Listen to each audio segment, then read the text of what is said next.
So this is an LG dishwasher that was not getting any power to the panel at all when I went to turn it on.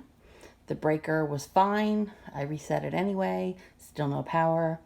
And this has happened before, so I'm going to tell you that they will try and tell you that you need to buy all these new parts and stuff, but there's actually down below, inside, there is a sensor that determines if there's too much water collecting where it shouldn't be.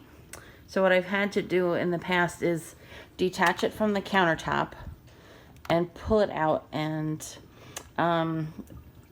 you either tip it forward for a little bit or tip it backwards for a little bit. I do both because I forget which one it is. So the water drains out of that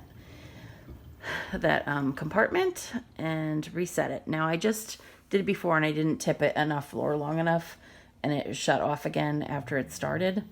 So I just did it again, but try that. There's, like I said, there's a sensor in there that I discovered the last time it happened, which was because the drain pipe that goes from the dishwasher into the sink line was broken, and I didn't know it.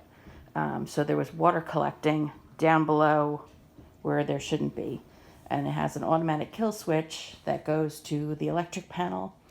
And probably when people take out the machine to change out the panel, or the electrical pieces that they suggest changing, that in the process of doing that, they end up tipping it inadvertently and the water drains out. So of course it's going to work.